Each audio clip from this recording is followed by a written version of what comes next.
ಹೂವಿನ ಬಟ್ಲಲ್ಲಿ ಕಿತ್ತು ತಂದೆ ನಕ್ಷತ್ರನೆಲ್ಲ ಕಟ್ಟಿ ಮುಗಿಸೋ ಹೊತ್ತಿಗೆ ಬೆಳಕಾದೋಯ್ತಲ್ಲ ಎಲ್ಲ ಮಾಯವಾಯ್ತಲ್ಲ. ಆ ಸರ್ವಶಕ್ತಿಯ ಕೃಪೆ ಅನ್ಸುತ್ತೆ ಇನ್ನೇನು ಮುಗೀತು, ನಾವು ಮುಂದೆ ಏನೂ ಮಾಡೋಕ್ಕಾಗಲ್ಲ ಅಂತ ಬೇಜಾರಲ್ಲಿರ್ಬೇಕಾದ್ರೆ ಈ ವ್ಯಕ್ತಿ ಇಷ್ಟು ದಿನ ಅದೆಲ್ಲಿದ್ನೋ ಗೊತ್ತಿಲ್ಲ, ಆದ್ರೆ ಈಗ ಮುಂದೆ ಬಂದಿದ್ದಾನೆ. ಸ್ವತಂತ್ರ ಭಾರತದ ಇತಿಹಾಸದಲ್ಲೇ ಇಂತಹ ಪ್ರಕರಣ ಮತ್ತೊಂದಿರಲಾರದು. ಸಾಕ್ಷಿ ತಾನೇ ಕೇಳ್ತಾ ಇದ್ರಿ, ಸಾಕ್ಷಿ ತಾನೇ ಬೇಕಿತ್ತು ನಿಮ್ಗೆಲ್ಲ. ಈಗ ಒಂದು ಜೀವಂತ ಸಾಕ್ಷಿ ಮುಂದೆ ಇದೆ, ಈಗ ನ್ಯಾಯ ಇಸ್ಕೊಡಿ.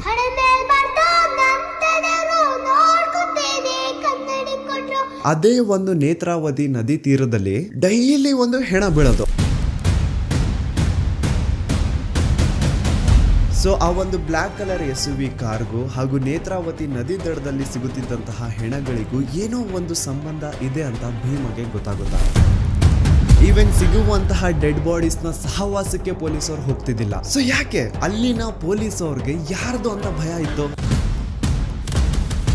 ಅವಳು ಬಾಡಿನ ಒಂದು ಕಡೆ ಮಣ್ಣು ಮಾಡು ಅಂಡ್ ಅವಳಿಗೆ ಸಂಬಂಧ ಪಡುವಂತಹ ವಸ್ತುಗಳನ್ನ ಇನ್ನೊಂದು ಕಡೆ ಮಣ್ಣು ಮಾಡು.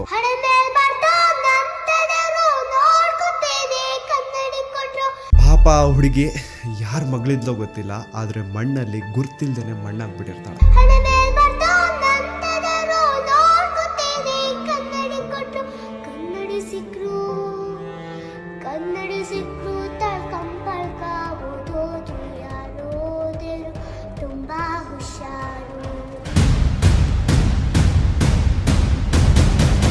ಅಂಡ್ ಈಗ ಅಸಲಿ ಆಟ ಶುರು. ಆಟ ಅಲ್ಲ, ಶಿವ ತಾಂಡವ ಈ ಸತಿ.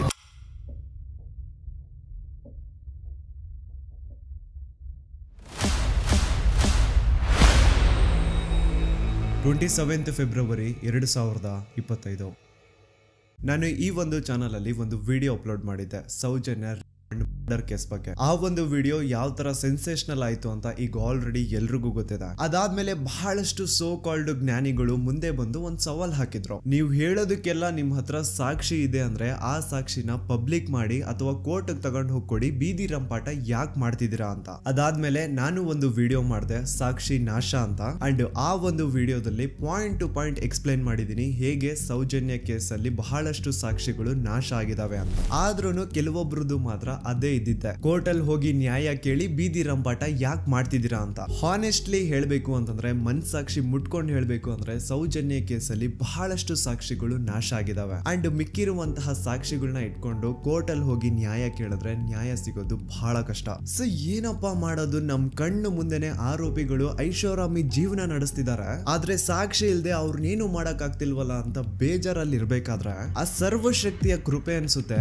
ಇನ್ನೇನು ಮುಗೀತು, ನಾವು ಮುಂದೆ ಏನೂ ಮಾಡಕ್ಕಾಗಲ್ಲ ಅಂತ ಬೇಜಾರಲ್ಲಿ ಇರ್ಬೇಕಾದ್ರೆ ಈ ವ್ಯಕ್ತಿ ಇಷ್ಟು ದಿನ ಅದೆಲ್ಲಿದ್ನೋ ಗೊತ್ತಿಲ್ಲ, ಆದ್ರೆ ಈಗ ಮುಂದೆ ಬಂದಿದ್ದಾನೆ. ಅಂಡ್ ಈ ವ್ಯಕ್ತಿ ಧರ್ಮಸ್ಥಳದಲ್ಲಿ 23 ವರ್ಷಗಳ ಕಾಲ ಕೆಲಸ ಮಾಡಿದಾನೆ. ಅಂಡ್ ಅದು ಯಾವ ತರ ಕೆಲಸ ಗೊತ್ತಾ, ದಣಿಗಳು ಮಾಡಿ ಅಥವಾ ಮಾಡಿ ಬಿಸಾಡಿರುವಂತಹ ಹೆಣಗಳನ್ನ ಯಾರಿಗೂ ಗೊತ್ತಾಗದಿರೋ ರೀತಿ ಎತ್ಕೊಂಡು ಹೋಗಿ ಎಲ್ಲೋ ದೂರದಲ್ಲಿ ಯಾವುದೋ ಕಾಡಲ್ಲಿ ಮಣ್ಣು ಮಾಡ್ಬಿಟ್ಟು ಬರೋದು, ಇದು ಈ ವ್ಯಕ್ತಿಯ ಕೆಲಸ. ಒಂದ್ ಅಂದಾಜು ಪ್ರಕಾರ ಈ ವ್ಯಕ್ತಿ ತನ್ನ 20 ಇಯರ್ಸ್ ಆಫ್ ಸರ್ವಿಸ್ ಅಲ್ಲಿ ಸುಮಾರು 1,000ಕ್ಕಿಂತ ಹೆಚ್ಚು ಹೆಣಗಳನ್ನ ಧರ್ಮಸ್ಥಳದ ಸುತ್ತಮುತ್ತ ಪ್ರದೇಶದಲ್ಲಿ ಅಕ್ರಮವಾಗಿ ಮಣ್ಣು ಮಾಡಿದಾನೆ. ಅಂಡ್ ಆ ಹೆಣಗಳನ್ನ ಎಲ್ಲೆಲ್ಲಿ ಮಣ್ಣು ಮಾಡಿದಾನೆ ಅನ್ನುವಂತಹ ವಿಷಯ ಇವನೊಬ್ನಿಗೆ ಬಿಟ್ರೆ ಇನ್ ಯಾರಿಗೂ ಗೊತ್ತಿಲ್ಲ. And now he is ready to take out all those bodies because ಈಗ ಈತನ್ಗೆ ಪಾಪ ಪ್ರಜ್ಞೆ ಅನ್ನೋದು ಬಂದಿದೆ. ಅಂಡ್ ಈಗ ಅಸಲಿ ಆಟ ಶುರು. ಆಟ ಅಲ್ಲ, ಶಿವ ತಾಂಡವ ಈ ಸತಿ.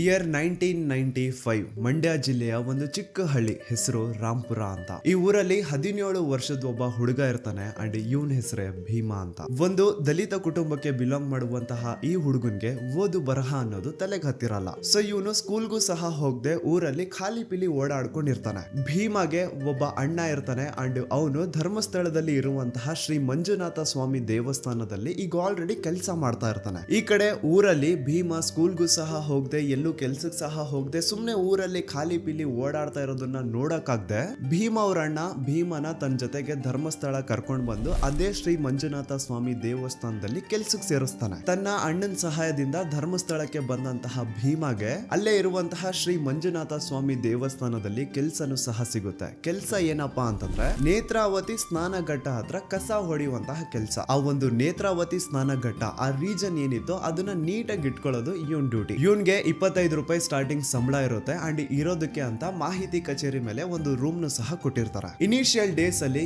ಎಲ್ಲಾನು ತುಂಬಾ ಚೆನ್ನಾಗಿರುತ್ತೆ. ಇವನ್ ತನ್ನ ಪಾಡಿಗೆ ತಾನು ಕೆಲಸ ಮಾಡ್ಕೊಂಡು ಜನ ಸೇವೆ ಮಾಡ್ಕೊಂಡು ಕಸ ಗುಡಿಸ್ಕೊಂಡು ಆರಾಮಾಗಿರ್ತಾನೆ. ಅಂಡ್ ತಿಂಗಳು ಕೊನೆ ಬಂತು ಅಂದ್ರೆ ವೀರೇಂದ್ರ ಜೈನ್ ಅವ್ರ ಹತ್ರ ಹೋಗಿ ಸ್ಯಾಲ್ರಿನು ಇಸ್ಕೊಳ್ತಾ ಇರ್ತಾನೆ. ಮಂತ್ ಎಂಡ್ ಅಲ್ಲಿ ವೀರೇಂದ್ರ ಜೈನ್ ಎಲ್ಲಾರ್ಗು ಸ್ಯಾಲ್ರೀಸ್ ಕೊಡ್ತಾ ಇದ್ದಿದ್ದು. ಅಂಡ್ ಭೀಮಾ ಅಂತಹ ಯಾರಾದ್ರೂ ದಲಿತ ಸಮುದಾಯಕ್ಕೆ ಬಿಲಾಂಗ್ ಮಾಡುವಂತವ್ರು ದುಡ್ಡು ಇಸ್ಕೊಳಕ್ ಬಂದ್ರೆ ಆಯಪ್ಪ ವೀರೇಂದ್ರ ಜೈನ್ ಏನ್ ಮಾಡೋನು ಅಂದ್ರೆ ನೀಟಾಗಿ ದುಡ್ಡನ್ನ ಕೈ ಕೊಡೋ ಬದಲು ಹಿಂಗೆ ಬುಟ್ಟಿ ಒಳಗಡೆಯಿಂದ ಹಣ ಎತ್ಕೊಂಡು ಅವ್ರ ಕಡೆ ಬಿಸಾಡೋರಂತ. ಚಿಕ್ಕ ವಯಸ್ಸಿಂದನೂ ಜಾತಿ ಭೇದ ಭಾವ ನೋಡ್ಕೊಂಡು ಬೆಳೆದಿರುವಂತಹ ಭೀಮಾಗೆ ಇದೇನು ಹೊಸ ವಿಷಯ ಇರಲಿಲ್ಲ. ಸೊ ಇವನು ಸ್ಯಾಲ್ರಿ ಇಸ್ಕೊಂಡು ಅದೇ ಒಂದು 25 ರೂಪಾಯಿಲಿ ತನ್ನ ಆರಾಮ್ ಜೀವನನ ನಡೆಸ್ತಾ ಇದ್ದ. ಆದ್ರೆ slowly he started to notice something mysterious. ತಾನೇನು ನೇತ್ರಾವತಿ ಸ್ನಾನ ಘಟ್ಟದಲ್ಲಿ ಕಸ ಗುಡಿಸುವಂತಹ ಕೆಲಸ ಮಾಡ್ತಾ ಇದ್ನೋ ಅದೇ ಒಂದು ನೇತ್ರಾವತಿ ನದಿ ತೀರದಲ್ಲಿ ಡೈಲಿ ಒಂದು ಹೆಣ ಬೀಳೋದು. ನೋಡೋರ್ಗ್ ಹೇಗ್ ಅನ್ಸೋದು ಅಂದ್ರೆ ಯಾರೋ ಪಾಪ ನೀರಿಗೆ ಬಿದ್ದು ಸತ್ ಹೋಗಿರ್ಬೇಕು ಅಂತ ಜನ ಅನ್ಕೊಳ್ಳೋರು. ಆದ್ರೆ ನೀರಲ್ಲಿ ಬಿದ್ದು ಸತ್ತಂತವರ ಮೃತದೇಹ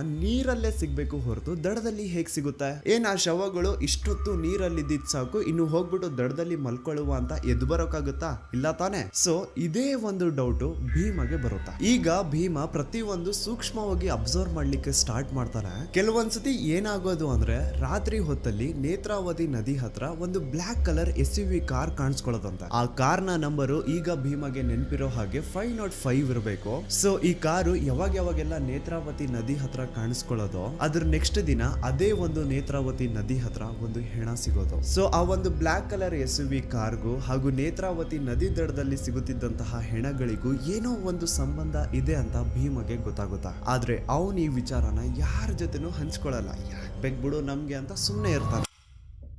ದೆನ್ ಬರ್ತಾ ಭೀಮ ಕೆಲ್ಸಕ್ಕೆ ಸೇರ್ಕೊಂಡಿದ್ದು 2-3 ವರ್ಷ ಆದ್ಮೇಲೆ ಭೀಮನ ಸೂಪರ್ವೈಸರ್ ರಾಜೇಂದ್ರ ದಾಸ್ ಭೀಮನ ಕರೆಸಿ ಒಂದು ಅಪರಿಚಿತ ಮಹಿಳೆಯ ಹೆಣ ಸಿಕ್ಕಿದೆ, ಅದನ್ನ ಯಾರಿಗೂ ಗೊತ್ತಾಗ್ದಿರೋ ರೀತಿ ಎಲ್ಲಾದ್ರೂ ದೂರದಲ್ಲಿ ತಗೊಂಡು ಹೋಗಿ ನೀನ್ ಮಣ್ಣು ಮಾಡ್ಬೇಕು. ಇಷ್ಟನೋ ಕಷ್ಟನೋ ಭೀಮ ಈ ಒಂದು ಕೆಲ್ಸನ ಒಪ್ಕೊಳ್ಳೇಬೇಕಿತ್ತು. ಇಲ್ಲ ಅನ್ನೋ ಆಗಿರ್ಲಿಲ್ಲ. ಏನೋ ಇದೊಂದ್ಸತಿ ಈ ಕೆಲ್ಸ ಮಾಡು ಅಂತವ್ರೆ ಬಿಡು ಮಾಡ್ಕೊಡುವ ಅಂತ ಭೀಮ ಆ ಕೆಲ್ಸನ ಮಾಡ್ಕೊಡ್ತಾನೆ. ಆದ್ರೆ ಮುಂದೆ ಹೋಗಿ ಅಪರಿಚಿತ ಹೆಣಗಳನ್ನ ಅಕ್ರಮವಾಗಿ ಹೂತ್ ಹಾಕೋದೆ ಭೀಮನ ಕೆಲಸ ಆಗೋಗುತ್ತಾ. ಯಾವ ಒಂದು ಮಾಹಿತಿ ಕಚೇರಿ ಮೇಲೆ ಭೀಮಗೆ ರೂಮ್ ಕೊಟ್ಟಿದ್ರೋ ಅದೇ ಒಂದು ಮಾಹಿತಿ ಕಚೇರಿಯಿಂದ ಭೀಮಗೆ ಡೈಲಿ ಕಾಲ್ ಬರುತ್ತಾ. ಅಂಡ್ ಆ ಕಾಲ್ ಅಲ್ಲಿ ಭೀಮನ ಸೂಪರ್ವೈಸರ್ಸ್ ಇಂತಿಂತ ಕಡೆ ಹೆಣ ಬಿದ್ದಿದೆ ಅಂತ ಹೇಳೋರು. ಅಲ್ಲಿಗೆ ಭೀಮ ಹೋಗಿ ಆ ಹೆಣನ ಎತ್ಕೊಂಡು ಯಾರಿಗೂ ಗೊತ್ತಾಗದೇ ಇರೋ ರೀತಿ ಕದ್ದು ಮುಚ್ಚಿ ಎಲ್ಲಾದ್ರೂ ದೂರದ ಪ್ರದೇಶದಲ್ಲಿ ಅದನ್ನ ಮಣ್ಣು ಮಾಡ್ಬಿಟ್ಟು ಬರೋನು. ಡೈಲಿ 1-2 ಹೆಣಗಳನ್ನ ಹೂತಾಕೋದೆ ಇದನ್ ಕೆಲ್ಸ. ಬೆಳಿಗ್ಗೆ ಒಂದು ಹೆಣ ಬಿದ್ದಿದೆ ಹೋಗಿ ಹೂತಾಕಿ ಬಾ ಅಂತ ಮಾಹಿತಿ ಕಚೇರಿಯಿಂದ ಕಾಲ್ ಬರೋದು. ತಕ್ಷಣಕ್ಕೆ ಭೀಮ ಹೋಗಿ ಆ ಒಂದು ಹೆಣನ ಹೂತಾಕಿ ಬಂದು ಚೂರ್ ರೆಸ್ಟ್ ಮಾಡ್ತಿದ್ದಂಗೆ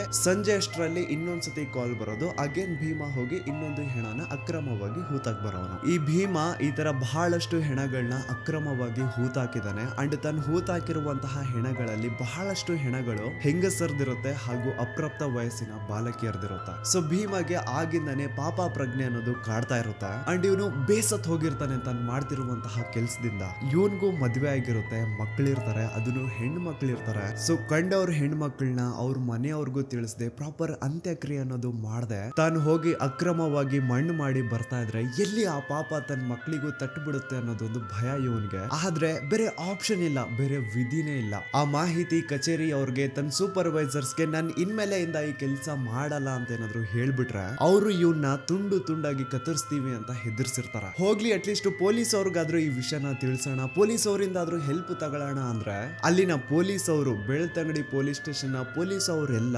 ವೀರೇಂದ್ರ ಜೈನ್ ನ ಚಾಟುಗಳು. ಅವ್ರಿಗೆ ಸರ್ಕಾರದಿಂದ ಒಂದು ಸಂಬಳ ಸಿಗ್ತಾ ಇದ್ರೆ ವೀರೇಂದ್ರ ಜೈನ್ ಇಂದ ಇನ್ನೊಂದು ಸಂಬಳ ಸಿಗ್ತಾ ಇರುತ್ತೆ. ಭೀಮ ತನ್ನ ಕಣ್ಣಾರೆ ಕಂಡಿದ್ದಾನೆ ಈ ಬೆಳ್ತಂಗಡಿ ಪೊಲೀಸ್ ಅವರು ಪ್ರತಿ ತಿಂಗಳು 1ನೇ ತಾರೀಕು ವೀರೇಂದ್ರ ಜೈನ್ ನ ಮನೆ ಮುಂದೆ ಬಂದು ನಾಯಿಗಳ ತರ ನಿಂತಿರೋರಂತೆ. ಅಂಡ್ ವೀರೇಂದ್ರ ಜೈನ್ ಬಂದು ಅವ್ರಗಳಿಗೆ ಬಿಸ್ಕೆಟ್ ತರ ಹಣ ಹಂಚ್ತಾ ಇದ್ದಿದ್ದು. ಆಗಿನ ಬೆಳ್ತಂಗಡಿ ಪೊಲೀಸ್ ಅವರು ಎಷ್ಟು ಕರಪ್ಟೆಡ್ ಇದ್ರು ಅಂತ ಒಂದು ಇನ್ಸಿಡೆಂಟ್ ಮೂಲಕ ನಿಮ್ಗೆ ಎಕ್ಸ್ಪ್ಲೇನ್ ಮಾಡ್ತೇನೆ.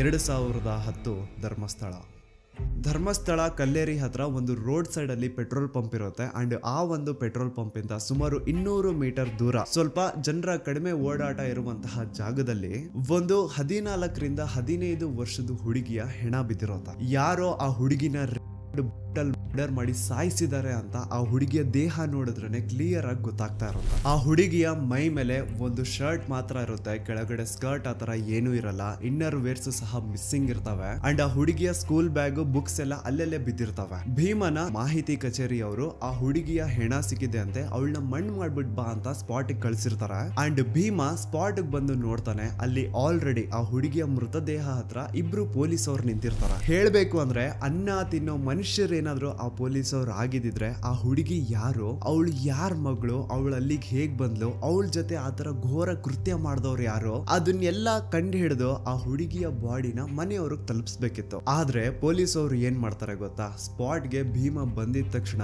ಅವನ ಕೈಯಿಂದ ಒಂದು ಗುಂಡಿ ತೋಡಿಸಿ ಆ ಒಂದು ಗುಂಡಿ ಒಳಗಡೆ ಆ ಹುಡುಗಿಯ ಬಾಡಿನ ಮುಚ್ಚಾಕು ಅಂತ ಹೇಳ್ತಾರೆ. ಆ ಕಡೆ ಭೀಮ ಗುಂಡಿನ ತೋಡ್ತಾ ಇರ್ಬೇಕಾದ್ರೆ ಈ ಕಡೆ ಪೊಲೀಸ್ ಅವ್ರಿಗೆ ಆ ಹುಡುಗಿಯ ಸ್ಕೂಲ್ ಬುಕ್ಸ್ ಇಂದ ಅವಳ ಅಡ್ರೆಸ್ ಸಿಕ್ಕಿರುತ್ತೆ, ಪಟ್ರಾಮೆ ವಿಲೇಜ್ ಅಂತ ಇರುತ್ತೆ. ಇದನ್ನ ಕೇಳಿಸ್ಕೊಂಡು ಭೀಮ ಹೇಳ್ತಾನೆ, ಸರ್ ಅಡ್ರೆಸ್ ಸಿಕ್ಕಿದೆ ಅಲ್ಲ, ಅಟ್ಲೀಸ್ಟ್ ಮನೆಯವ್ರಿಗೆ ವಿಷಯ ಆದ್ರೂ ತಿಳಿಸಿ, ಅವ್ರಾದ್ರೂ ಅಟ್ಲೀಸ್ಟ್ ಈ ಹುಡುಗಿಗೆ ಪ್ರಾಪರ್ ವೇಲಿ ಅಂತ್ಯಕ್ರಿಯೆ ಆದ್ರೂ ಮಾಡ್ಕೊಳ್ತಾರೆ ಅಂತ ಹೇಳಿದ್ರೆ ಆ ಪೊಲೀಸ್ ಆಫೀಸರು ಮುಚ್ಕೊಂಡು ನಿನ್ಗೆ ಹೇಳಿರುವಂತಹ ಕೆಲಸ ನೀನ್ ಮಾಡು ಅಂತ ಅವಾಜ್ ಹಾಕ್ತಾನಂತೆ. ಪಾಪ ಆ ಹುಡುಗಿ ಯಾರ ಮಗಳಿದ್ಲೋ ಗೊತ್ತಿಲ್ಲ, ಆದ್ರೆ ಮಣ್ಣಲ್ಲಿ ಗುರ್ತಿಲ್ದೇನೆ ಮಣ್ಣಾಗ್ಬಿಟ್ಟಿರ್ತಾಳೆ. ಇದೇ ತರ ಸುಮಾರು ಜನ ಹೆಂಗಸರದು ಅಪ್ರಾಪ್ತ ವಯಸ್ಸಿನ ಬಾಲಕಿಯರದು ಎಷ್ಟೋ ಹೆಣಗಳನ್ನ ಭೀಮ ಅಕ್ರಮವಾಗಿ ಪೊಲೀಸ್ ಅವರು ಮುಂದೆನೆ ಮಣ್ಣು ಮಾಡಿರ್ತಾನೆ.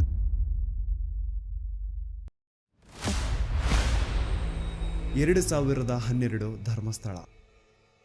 ಭೀಮನ ಮಾಹಿತಿ ಕಚೇರಿಯವರು ಕರೆದು ಇಂಥ ಕಾಡಲ್ಲಿ ಒಂದು ಹುಡುಗಿಯ ಹೆಣ ಬಿದ್ದಿದೆ ಅಂತೆ, ಅದನ್ನ ಯಾರಿಗೂ ಗೊತ್ತಾಗ್ದಿರೋ ರೀತಿ ಹೋಗಿ ಮಣ್ಣು ಮಾಡಿ ಬಾ ಅಂತ ಕಳಿಸ್ತಾರೆ. ಮಾಹಿತಿ ಕಚೇರಿಯವರು ಹೇಳಿದಂತಹ ಲೊಕೇಶನ್ಗೆ ಭೀಮ ಬಂದು ನೋಡಿದ್ರೆ ಅಲ್ಲಿ ಆಕ್ಚುಯಲ್ ಆಗಿ ಒಂದು ಹುಡುಗಿಯ ಹೆಣ ಬಿದ್ದಿರುತ್ತೆ.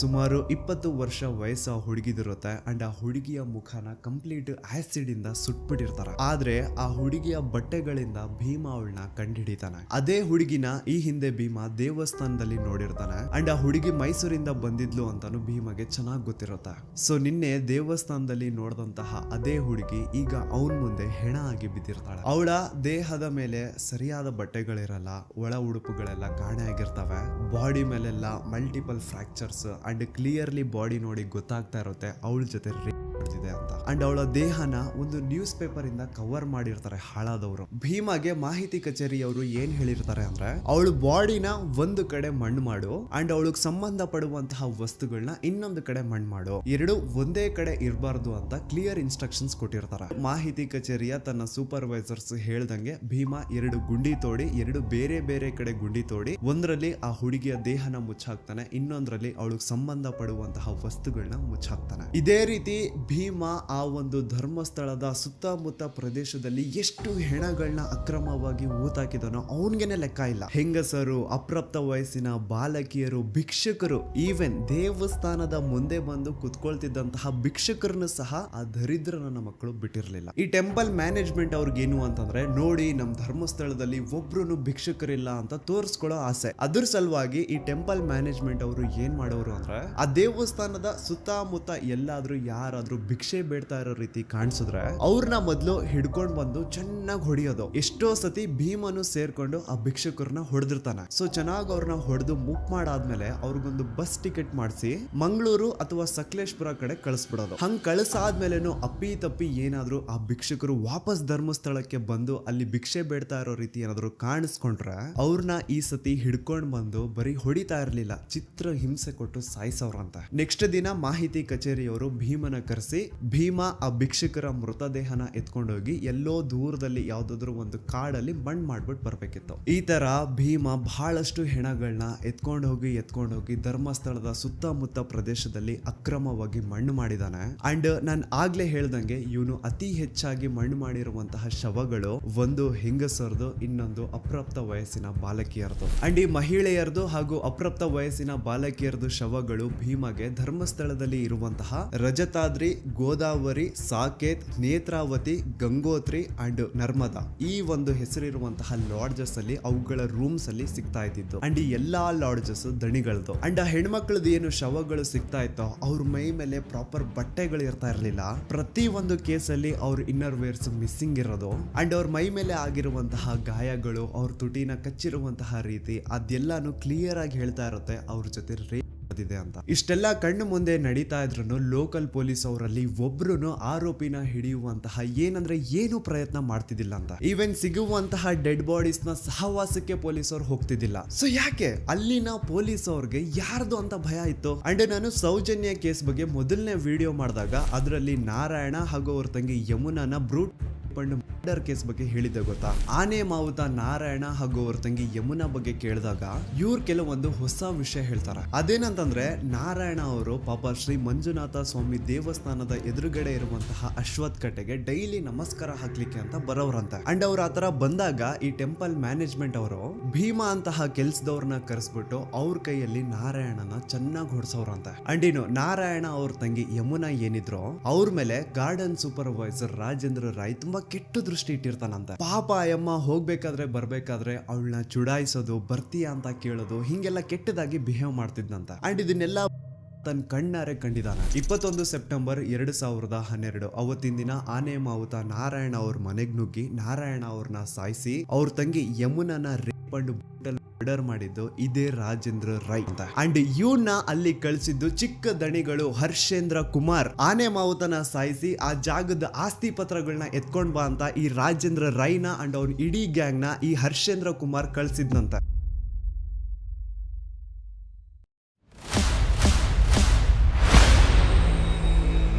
9 ಅಕ್ಟೋಬರ್ 2012 ಭೀಮಾ ಊರಿಗೆ ಹೋಗಿರ್ತಾನೆ. ಅಂಡ್ ಮಧ್ಯರಾತ್ರಿ 11-12 ಗಂಟೆ ಹಾಗೆ ಭೀಮನ ಮ್ಯಾನೇಜರ್ ಆದಂತಹ ಬಾಲಕೃಷ್ಣ ಅವ್ರ ಕಡೆಯಿಂದ ಕಾಲ್ ಬರುತ್ತೆ. ಅಂಡ್ ಅವರು ಕಾಲ್ ಮಾಡಿ ಎಲ್ಲಿದ್ಯಾ ಬೇಗ ಬಾ, ಇಲ್ಲಿ ಒಂದು ಹುಡುಗಿಯ ಹೆಣ ಬಿದ್ದಿದೆ, ಇದನ್ನ ಬೇಗ ಮಣ್ಣು ಮಾಡಬೇಕು ಅಂತ ಕರೀತಾರೆ. ಆದ್ರೆ ಭೀಮಾ ಇಲ್ಲ ಸಾಹೇಬ್ರೆ ನಾನು ಊರಿಗೆ ಬಂದಿದ್ದೀನಿ ಬರೋಕ್ಕಾಗಲ್ಲ ಅಂತ ಹೇಳಿದಾಗ ಹಾ ನೀನ್ ಊರಿಗೆ ಹೋಗಿದ್ಯಾ, ಹೇಳ್ದೆ ಕೇಳ್ದೆ ಯಾವಾಗ ಊರಿಗೆ ಹೋದೆ ನೀನು, ನಿಮ್ಗೆಲ್ಲ ಹೇಳೋರ್ ಕೇಳೋರ್ ಯಾರು ಇಲ್ವಾ ಅಂತ ಬೈಕೊಂಡು ಕಾಲ್ ಕಟ್ ಮಾಡ್ತಾರೆ. ನೆಕ್ಸ್ಟ್ ದಿನ ಅಂದ್ರೆ 10 ಅಕ್ಟೋಬರ್ 2012 ಭೀಮಾ ಊರಿಂದ ಧರ್ಮಸ್ಥಳಕ್ಕೆ ವಾಪಸ್ ಬರ್ತಾನೆ. ಅಂಡ್ ಬಂದಾದ್ಮೇಲೆ ಅವನಿಗೆ ಗೊತ್ತಾಗುತ್ತೆ ಹಿಂದಿನ ದಿನ ಮಧ್ಯರಾತ್ರಿ ತನ್ನ ಮ್ಯಾನೇಜರ್ ಬಾಲಕೃಷ್ಣ ಕಾಲ್ ಮಾಡಿ ಯಾವ ಒಂದು ಹುಡುಗಿಯ ಹೆಣನ ಹೂತಾಕ್ಬೇಕು ಅಂತ ಹೇಳಿದ್ನೋ ಆ ಹೆಣ ಬೇರೆ ಯಾರ್ದು ಅಲ್ಲ ಸೌಜನ್ಯದಿರುತ್ತೆ. ಮೇ ಬಿ ಹಿಂದಿನ ದಿನ ಏನಾದ್ರೂ ಭೀಮಾ ಧರ್ಮಸ್ಥಳದಲ್ಲೇ ಇದ್ದಿದ್ರೆ ಸೌಜನ್ಯನ ಬಾಡಿನೇ ಸಿಗ್ತಾ ಇರ್ಲಿಲ್ಲ ಅನ್ಸುತ್ತೆ. ಯಪ್ಪಾ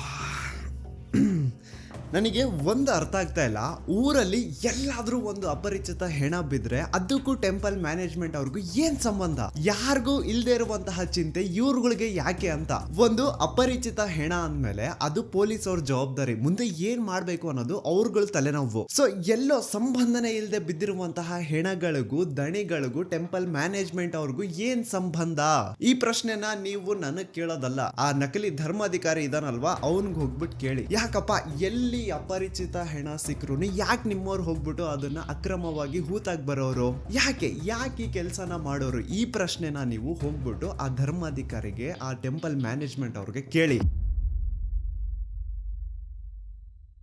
ನಿಮ್ಗೆ ಸೌಜನ್ಯ ಪ್ರಕರಣದ ಪ್ರಮುಖ ಸಾಕ್ಷಿ ರವಿ ಪೂಜಾರಿ ಬಗ್ಗೆ ಲಾಸ್ಟ್ ವಿಡಿಯೋದಲ್ಲಿ ಹೇಳಿದ್ದೆ. ಸೊ ಸತ್ತಿರುವಂತಹ ಆ ರವಿ ಪೂಜಾರಿನ ಬೆಸ್ಟ್ ಫ್ರೆಂಡೇ ಈ ಭೀಮಾ. ಸೌಜನ್ಯ ಕೇಸು ಹೊರಗೆ ಬಂದ್ಮೇಲೆ ಆ ರವಿ ಪೂಜಾರಿ ಪಾಪ ಫುಲ್ಲು ಟೆನ್ಷನ್ ಅಲ್ಲಿ ಕುಡ್ಕೊಂಡು ಊಟ ನಿದ್ದೆ ಇಲ್ಲದೆ ಓಡಾಡ್ತಾ ಇರ್ತಾನಂತೆ. ಸೊ ತನ್ನ ಬೆಸ್ಟ್ ಫ್ರೆಂಡ್ ನ ಆ ಒಂದು ಪರಿಸ್ಥಿತಿನ ನೋಡಕ್ಕಾಗದೆ ಭೀಮಾ ಹೋಗ್ಬಿಟ್ಟು ರವಿ ಪೂಜಾರಿ ಹತ್ರ ಮಾತಾಡ್ತಾನೆ. ಯಾಕೆ ಮಗ ನೀನು ತುಂಬಾ ಟೆನ್ಷನ್ ಅಲ್ಲಿ ಕಾಣಿಸ್ತಾ ಇದೆಯಾ, ಕುಡ್ಕೊಂಡು ಓಡಾಡ್ತಿದ್ಯಾ, ಮನೆಯವ್ರಿಗೆಲ್ಲ ತುಂಬಾ ದುಡ್ಡು ಕಳಿಸಿದ್ಯಾ ಅಂತ, ಇಲ್ಲಿ ಬೇರೆ ಯಾರ್ಯಾರಿಗೋ ಸಾಲಗಳು ಕೊಡ್ತಿದ್ಯಾ, ಏನ್ ಕತೆ ಅರ್ಥ ಆಗ್ತಿಲ್ವಲ್ಲ, ಇಷ್ಟೊಂದು ದುಡ್ಡು ನಿನ್ನ ಹತ್ರ ಎಲ್ಲಿಂದ ಬಂತು ಅಂತ ಭೀಮಾ ಒತ್ತಿ ರವಿ ಪೂಜಾರಿ ಹತ್ರ ಕೇಳಿದಾಗ ಆಗ ಕೊನೆಗೆ ರವಿ ಪೂಜಾರಿ ಬಾಯ್ ಬಿಡ್ತಾನೆ. ಅಂಡ್ ರವಿ ಪೂಜಾರಿ ಭೀಮನ ಮುಂದೆ ಏನ್ ಹೇಳ್ತಾನೆ ಅಂದ್ರೆ ಮೊನ್ನೆ ಸೌಜನ್ಯ ಅಂತ ಒಂದು ಹುಡುಗಿಯ ಹೆಣ ಸಿಕ್ತಲ್ವಾ, ನಿನಗ್ ಗೊತ್ತಾ ಆ ಹುಡುಗಿ ಜೊತೆ ಹಂಗ್ ಮಾಡಿರೋದು ಯಾರು ಅಂತ? ಭೀಮಾ ಇಲ್ಲ ನನಗ್ ಗೊತ್ತಿಲ್ಲ ಅಂದಾಗ ಅದಕ್ಕೆ ರವಿ ಪೂಜಾರಿ ಹೇಳ್ತಾನೆ ಆ ಹುಡುಗಿ ಸೌಜನ್ಯ ಜೊತೆ ಆತರ ಮಾಡಿದ್ದು ಬೇರೆ ಯಾರು ಅಲ್ಲ, ಚಿಕ್ಕ ದಣಿಗಳ ಹರ್ಷೇಂದ್ರ ಕುಮಾರ್ ಅಂಡ್ ಆ ಹುಡುಗಿನ ಸಾಯಿಸಿ ಅವಳ ದೇಹನ ಎಲ್ಲಾದ್ರೂ ಬಿಸಾಡ್ರಿ ಅಂತ ಚಿಕ್ಕ ದಣಿಗಳು ಹೇಳಿದ್ರು. ಈ ವಿಷಯ ನಾನು ಎಲ್ಲೂ ಹೊರಗಡೆ ಬಿಟ್ಕೊಡ್ಬಾರ್ದು ಅಂತ ದಣಿಗಳು ನನಗೆ 25,000 ದುಡ್ಡು ಸಹ ಕೊಟ್ರು ಅಂತ ರವಿ ಪೂಜಾರಿ ಭೀಮನ ಮುಂದೆ ಹೇಳಿದಾನೆ. ಭೀಮಾಗೆ ಇದೆಲ್ಲ ಎಕ್ಸ್ಪೆಕ್ಟೆಡ್ ಇತ್ತು. ಸೊ ಅವನ್ಗೆ ರಿಯಲ್ ನೇಮ್ಸ್ ನ ಕೇಳಿದಾಗ ಅಂತ ಶಾಕ್ ಏನೂ ಆಗಿಲ್ಲ. ಭೀಮಾಗೆ ಈ ವಿಷಯ ಯಾಕೆ ಶಾಕಿಂಗ್ ಅನ್ಸಲ್ಲ ಅಂದ್ರೆ ಇಷ್ಟು ವರ್ಷಗಳ ಕಾಲ ಅವನೇನು ಅಕ್ರಮವಾಗಿ ಹೆಣಗಳನ್ನ ಹೂತಾಕಿ ಬರ್ತಾ ಇದ್ದಾನೋ ಅದೆಲ್ಲ ದಣಿಗಳು ಮಾಡಿಟ್ಟಿರುವಂತಹ ಕರ್ಮಕಾಂಡಗಳು ಅಂತ ಅವನು ಅವನಿಗೆ ಚೆನ್ನಾಗಿ ಗೊತ್ತಿದೆ. ಸೊ ಹಾಗಾಗಿ ಈಗ ರವಿ ಪೂಜಾರಿ ರಿಯಲ್ ನೇಮ್ಸ್ ನ ಹೇಳಿದ್ರು ಸಹ ಭೀಮಾಗೆ ಏನ್ ಶಾಕಿಂಗ್ ಅನ್ಸಿಲ್ಲ ಅದು. ಬಟ್ ಶಾಕಿಂಗ್ ಅನ್ಸಿದ್ ಏನು ಅಂದ್ರೆ ಭೀಮಾ ಹಾಗೂ ರವಿ ಪೂಜಾರಿ ನಡುವೆ ಈ ಒಂದು ಮಾತುಕತೆ ಆಗಿದ್ದು ಸ್ವಲ್ಪ ದಿನ ಆದ್ಮೇಲೆ ರವಿ ಪೂಜಾರಿ ಮಿಸ್ಟೀರಿಯಸ್ ಆಗಿ ಸತ್ ಹೋಗ್ತಾನೆ. ಆ ರವಿ ಪೂಜಾರಿ ಮಾಡ್ಕೊಂಡು ಸತ್ತೋದ ಅಂತ ಪೊಲೀಸ್ ಅವ್ರು ಹೇಳ್ತಾರೆ. ಆದ್ರೆ ರವಿ ಪೂಜಾರಿ ನಿಜವಾಗ್ಲೂ ಹೇಗ್ ಸತ್ತೋದ, ಅವನ್ನ ಯಾರು ಸಾಯಿಸಿದ್ರು, ಅವನ್ನ ಯಾಕೆ ಸಾಯಿಸಿದ್ರು, ಇದೆಲ್ಲ ವಿಷಯ ಭೀಮಾಗೆ ಚೆನ್ನಾಗಿ ಗೊತ್ತಿದೆ. ಸೊ ರವಿ ಪೂಜಾರಿನ ನಿಗೂಢ ಸಾವು ಆದ್ಮೇಲೆ ಭೀಮಾಗೆ ಒಂಥರ ಮನ್ಸಲ್ಲೇ ಭಯ ಸ್ಟಾರ್ಟ್. ಒಬ್ಬ ರೂಮ್ ಬಾಯ್ ಆಗಿ ಇಷ್ಟು ನಿಯತ್ತಾಗಿ ಅಷ್ಟು ವರ್ಷಗಳ ಕಾಲ ಕೆಲಸ ಮಾಡ್ಕೊಂಡು ಬಂದಂತಹ ಆ ರವಿ ಪೂಜಾರಿನೇ ಇವರು ಉಳಿಸಿಲ್ಲ. ಇನ್ನು ನನ್ನ ಬಿಡ್ತಾರ, ನಾನ್ ಬೇರೆ ಇವ್ರು ಮಾಡಿರುವಂತಹ ಕೊಲೆಗಳನ್ನೆಲ್ಲ ಎತ್ಕೊಂಡು ಹೋಗಿ ಮಣ್ಣು ಮಾಡಿ ಬಂದವನು, ನಾನ್ ಎಲ್ಲಾದ್ರೂ ಇನ್ ಫ್ಯೂಚರ್ ಯಾರ ಮುಂದೆ ಆದ್ರೂ ಬಾಯಿ ಬಿಟ್ಬಿಡ್ತೀನೇನೋ ಅಂತ ನನ್ನ ಇವತ್ತಿಲ್ಲ ನಾಳೆ ಮುಗಿಸ್ತಾರೆ. ಈ ತರ ಒಂದು ಭಯ ಭೀಮನ ಮನ್ಸಲ್ಲಿ ಸ್ಟಾರ್ಟ್ ಆಗಿ ಭೀಮ ತನ್ನ ಇಡೀ ಕುಟುಂಬನ ಕರ್ಕೊಂಡು ಹಿಂದೆ ಒಂದೂ ಸುಳಿವು ಬಿಡದೆ ಬೇರೆ ರಾಜ್ಯಕ್ಕೆ ಓಡಿ ಹೋಗ್ತಾನೆ. ಈಗ ಸೌಜನ್ಯ ಪ್ರಕರಣದಲ್ಲಿ ಆಗ್ತಿರುವಂತಹ ಬೆಳವಣಿಗೆಗಳು ನೋಡಿ ಮಹೇಶ್ ಶೆಟ್ಟಿ, ತಿಮ್ರೋಡಿ ಅವರು, Girish sir, Jayant sir and ಊರಿನ ಜನ ಎಲ್ಲ ದಣಿಗಳ ವಿರುದ್ಧ ನಿಂತಿರೋದು ನೋಡಿ ಈಗ ಈ ಭೀಮಾಗೆ ಧೈರ್ಯ ಬಂದು ಇವನು ಸಾಕ್ಷಿ ಹೇಳಲಿಕ್ಕೆ ಮುಂದೆ ಬಂದಿದ್ದಾನೆ. But he and his family needs safety and security. ಸಾಕ್ಷಿ ಸಂರಕ್ಷಣಾ ಕಾಯ್ದೆ ಅಡಿಯಲ್ಲಿ ಈತನ್ಗೇನಾದ್ರೂ ಸಂರಕ್ಷಣೆ ಸಿಕ್ಕರೆ ಈತ ಪ್ರತಿ ಒಂದು ವಿಷಯನ ಕೋರ್ಟ್ ಮುಂದೆ ಹೇಳಲಿಕ್ಕೆ ರೆಡಿ ಇದ್ದಾನೆ. ರೀಸೆಂಟ್ಲಿ ಭೀಮಾ ಯಾರಿಗೂ ಗೊತ್ತಾಗದಿರೋ ರೀತಿ ಧರ್ಮಸ್ಥಳ ಗ್ರಾಮಕ್ಕೆ ವಾಪಸ್ ಹೋಗಿ ಕೊನೆಯದಾಗಿ ಅಕ್ರಮವಾಗಿ ಮಣ್ಣು ಮಾಡಿ ಮುಚ್ಚಾಕಿರುವಂತಹ ದೇಹನ ಹೊರಗೆ ತೆಗೆದು ಆ ಒಂದು ಅಸ್ಥಿ ಪಂಜರಗಳನ್ನ ತಂದು ತನ್ನ ಜೊತೆಗೆ ಇಟ್ಕೊಂಡಿದ್ದಾನೆ. ಅಂಡ್ ಈಗ ಆ ಒಂದು ಅಸ್ಥಿ ಪಂಜರನ ಪೊಲೀಸ್ ಸ್ಟೇಷನ್ಗೆ ಸಬ್ಮಿಟ್ ಮಾಡಿ ತಾನು ಕೂಡ ಸರೆಂಡರ್ ಆಗಿರ್ತಾನೆ. ಅಂಡ್ ಈ ವ್ಯಕ್ತಿಗೆ ಈಗೇನಾದ್ರೂ ಸಾಕ್ಷಿ ಸಂರಕ್ಷಣಾ ಕಾಯ್ದೆ ಅಡಿಯಲ್ಲಿ ಸಂರಕ್ಷಣೆ ಸಿಕ್ಕರೆ ಆ 23 ವರ್ಷಗಳ ಕಾಲ ತಾನೇನು ಧರ್ಮಸ್ಥಳದ ಸುತ್ತಮುತ್ತ ಪ್ರದೇಶದಲ್ಲಿ ಅಕ್ರಮವಾಗಿ ಹೂತಾಕಿರುವಂತಹ ಹೆಣಗಳಿದಾವೋ ಅದನ್ನೆಲ್ಲ ಹೊರಗೆ ತೆಗೆಯೋದಕ್ಕೆ ರೆಡಿ ಇದ್ದಾನೆ. ಇನ್ ಕೇಸ್ ಹೀಗೆ ಆಯ್ತು ಅನ್ಕೊಳ್ಳಿ, ರಾಶಿ ಅಸ್ಥಿ ಪಂಜರಗಳು ಹೊರಗೆ ಬೀಳ್ತಾವೆ. ಈಗ ಇಷ್ಟೆಲ್ಲ ಸತ್ಯ ಗೊತ್ತಾದ್ಮೇಲೂ ನೀವಿನ್ನೂ ಆ ನಕಲಿ ದೇವಮಾನವ ವೀರೇಂದ್ರ ಜೈನ್ ಅವ್ರ ತಮ್ಮ ಹರ್ಷೇಂದ್ರ ಜೈನ್ ಅಂಡ್ ಅವ್ರ ಇಡೀ ಕುಟುಂಬನ ಸಪೋರ್ಟ್ ಮಾಡ್ತೀರಾ ಅಂತಂದ್ರೆ ನಾಚಿಕೆ ಆಗ್ಬೇಕು ನಿಮ್ಗಳ ಜನ್ಮಕ್ಕೆ. ಸಾಕ್ಷಿ ತಾನೇ ಕೇಳ್ತಾ ಇದ್ರಿ, ಸಾಕ್ಷಿ ತಾನೇ ಬೇಕಿತ್ತು ನಿಮ್ಗೆಲ್ಲ. ಈಗ ಒಂದು ಜೀವಂತ ಸಾಕ್ಷಿ ಮುಂದೆ ಇದೆ, ಈಗ ನ್ಯಾಯ ಇಸ್ಕೊಡಿ. ಹೆಚ್ಚು ಕಡಿಮೆ 1,000 ಜನ ದಿಕ್ಕಿಲ್ಲ ದೆಸ ಇಲ್ಲ, ಅವ್ರ ಮನೆಯವ್ರಿಗೆ ಅವ್ರು ಸತ್ತಿದ್ದಾರೆ ಅನ್ನುವಂತಹ ವಿಷಯನೂ ಗೊತ್ತಿಲ್ಲ, ಹಂಗ ಮಾಡಿ ಅವ್ರನ್ನ ಮುಚ್ಚಾಕಿದಾರೆ. ಇಷ್ಟು ಕೇಳಿದ್ಮೇಲೆ ನಿಮ್ ರಕ್ತ ಕುದಿತಿಲ್ಲ ಅಂತಂದ್ರೆ ಏನ್ ಹೇಳ್ಬೇಕಿನ್ನ. ನಮ್ ದೂತ ಸಭೆಯ ಪ್ರಜೆಗಳಿಗೆ ಅಂಡ್ ಯಾರೆಲ್ಲ ಕರ್ನಾಟಕದ ಮೂಲೆಯಿಂದ ಈ ಒಂದು ವಿಡಿಯೋನ ನೋಡ್ತಾ ಇದ್ರು ನಿಮ್ಮಲ್ಲೆಲ್ಲ ಕೇಳ್ಕೊತಾ ಇದೀನಿ, ನೀವು ಜಸ್ಟ್ ವಾಟ್ಸಪ್ ಸ್ಟೇಟಸ್ ಹಾಕಿದ್ರೆ, ಇನ್ಸ್ಟಾದಲ್ಲಿ ಸ್ಟೋರಿ ಹಾಕಿದ್ರೆ ಸಾಲಲ್ಲ. ಈ ಸತಿ ಬೀದಿಗಿಳಿದು ಪ್ರತಿಭಟನೆ ಮಾಡ್ಲೇಬೇಕು ಈ ಅನ್ಯಾಯದ ವಿರುದ್ಧ.